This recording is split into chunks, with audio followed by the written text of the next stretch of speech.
মহাবাহু ব্ৰহ্মপুত্ৰৰ চাপৰিত জুবিন গাৰ্গৰ নামত এখন সেউজ চাপৰি এখন অভয়াৰণ্য গঢ় দিয়াৰ চেষ্টা কৰিছে এজাক তৰুণ তৰুণীয়ে এক নতুন প্ৰয়াস এক অনন্য প্ৰয়াস এজাক যুৱক যুৱতী ওলাই আহিছে আৰু জুবিন গাৰ্গে যি আহ্বান কৰি আছিল সমগ্ৰ ৰাজ্যবাসীক যে সেউজ অসম গঢ়িব লাগে সকলোৱে গছপুলি ৰোপণ কৰিব লাগে আৰু তেওঁলোকে জুবিন গাৰ্গৰ অবৰ্তমানতো তেওঁৰ যিবোৰ কথা তেওঁ কৈ থৈ গৈছিল সেইবোৰ আখৰে আখৰে তেওঁলোকে মানিবলৈ চেষ্টা কৰিছে ঘটনা টিয়কৰ আৰু টিয়কৰ যি ব্ৰহ্মপুত্ৰৰ কাষত এখন চাপৰি আছে লুইতৰ চাপৰি য'ত তাৰ সেই অঞ্চলটোৰ একাংশ লোক ওলাই আহিছে সকলোৱে তাত শিমলু গছ ৰোপণ কৰি আছে আৰু সেই চাপৰিটোৰ নাম দিছে জুবিন সেউজ চাপৰি এয়া হৈছে সেই দৃশ্য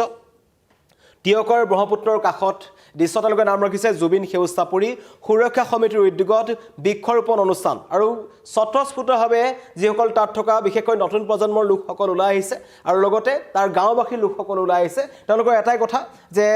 বুঢ়ালুইতে নকৈ গঢ়া এই অঞ্চলসমূহত এতিয়া তেওঁলোকে সেউজ জুবিন চাপৰি নামে তেওঁলোকে নামাকৰণ কৰিছে আৰু অনাগত দিনতো তেওঁলোকে এইদৰে সেই অঞ্চলটোত গছপুলি ৰোপণ কৰি যাব যি ইতিমধ্যে যোৰহাটত মোলাই যি কাঠনি ফৰেষ্ট আছে সেইখন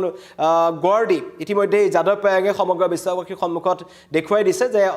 এক আৰম্ভ হ'লে এখন অভয়াৰণ্য গঢ় দিব পাৰি যদি প্ৰচেষ্টা অব্যাহত ৰাখে আৰু এইদৰে এতিয়া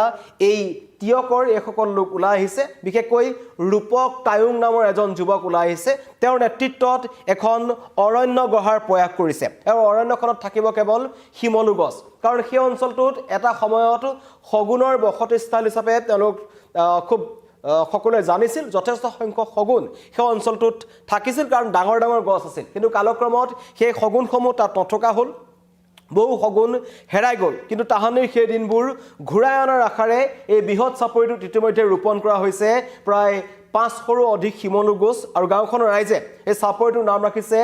জুবিন সেউজ চাপৰি আৰু কালি যেটো সকলো লোক ওলাই আহিছিল হাতে হাতে শিমলু গছ এজোপা জোপা লৈ সকলো ওলাই আহিছে আৰু তেওঁলোকৰ সকলোৰে মুখত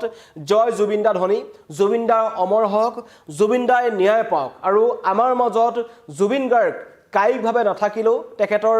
তেওঁ যি আহ্বান কৰি থৈ গৈছিল সেউজ অসম গঢ়াৰ আহ্বান তাত এওঁলোকে নিজকে সংযোগ কৰিছে যে অনাগত দিনতো তেওঁলোকে এইদৰে জুবিন গাৰ্গে যি আহ্বান জনাই থৈ গৈছিল কাৰণ বিহুৰ সময়ত আমি দেখিছিলোঁ জুবিন গাৰ্গে য'তে সংগীতানুষ্ঠান পৰিৱেশন কৰিবলৈ যায় তাতে তেওঁ এজোপা গছপুলি ৰোপণ কৰে নিজৰ জন্মদিনৰ দিনাখনো তেওঁ গছপুলি ৰোপণ কৰে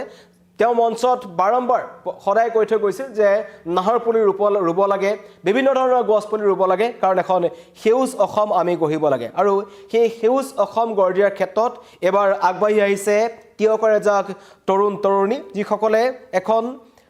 অৰণ্য গঢ় দিয়াৰ চেষ্টা কৰিছে আৰু তাত প্ৰতিনিধিত্ব কৰিছে সন্মুখৰ ফালৰ পৰা ৰূপক টায়ুং নামৰ এজন যুৱকে তেওঁৰ নেতৃত্বত এখন অৰণ্য তেওঁ গঢ় তুলিব বিচাৰিছে যাৰ নাম দিয়া হৈছে জুবিন সেউজ চাপৰি মই যুৱকজনৰ মন্তব্য আহিছে শুনাই ল'ব বিচাৰিছোঁ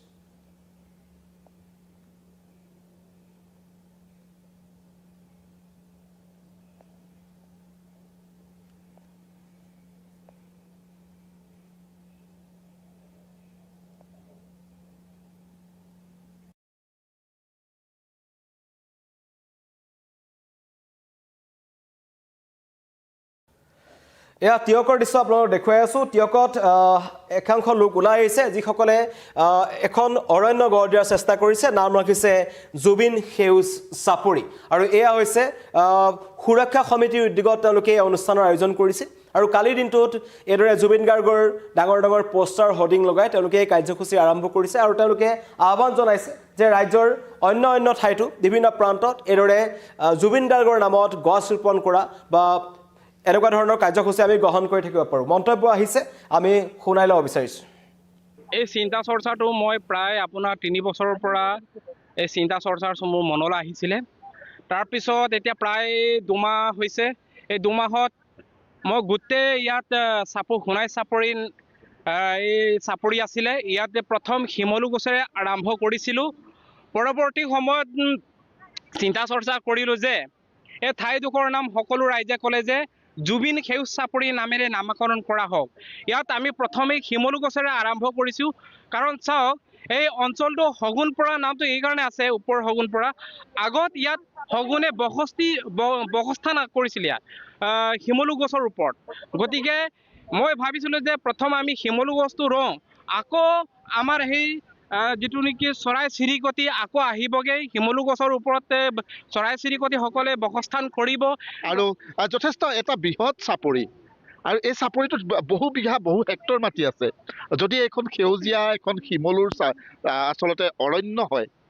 সঁচাই ভাল লগা হ'ব। সঁচাই এটা ভাল লগা পৰিৱেশ হ'ব, কাৰণ জুবিনদাৰ যিটো আদৰ্শ, জুবিনদাৰ আদৰ্শক অনুসৰণ কৰি আমি ওপৰ হগুন পৰাটো বৰমথাৰীৰ আলিমূৰ গোটেই অঞ্চলজুৰি আমি ইয়াত বৃক্ষৰোপণ কাৰ্যসূচী লৈছোঁ। বৃক্ষৰোপণ কাৰ্যসূচী লোৱাৰ মূল কাৰণটো হ'ল আগত সেইটো ব্ৰিটিছৰ দিনত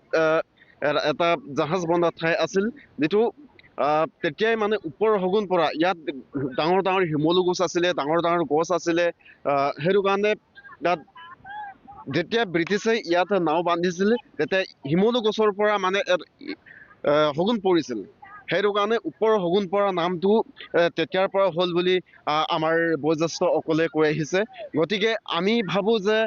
ইয়াত শ বিঘা আছে, শ বিঘাত আমি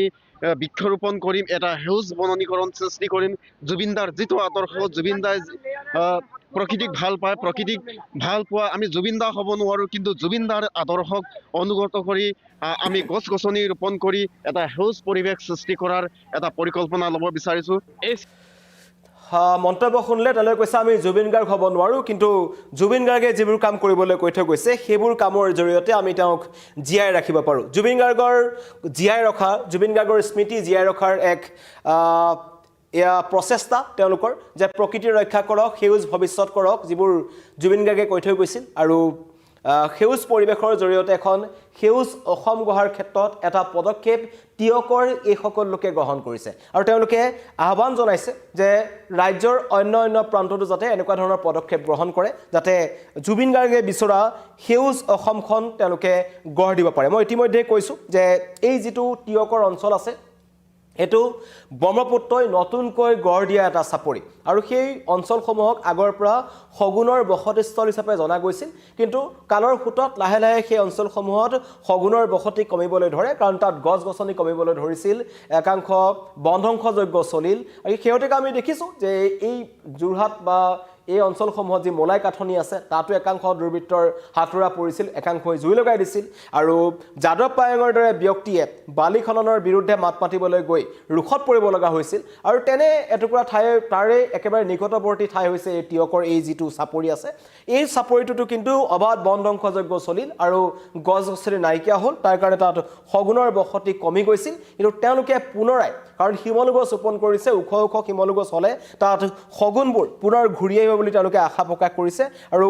জুবিন গাৰ্গে যিবোৰ কথাই কৈ থৈ গৈছিল যে গছ ৰক্ষা কৰিব লাগিব, তেতিয়াহে মানুহ থাকিব। আৰু জুবিন গাৰ্গৰ যি আদৰ্শ, সেই আদৰ্শই তেওঁলোকে খোজকাঢ়িছে। আৰু তেওঁলোকৰ প্ৰত্যেকে এটা এটা হাতত পুলি লৈ জয়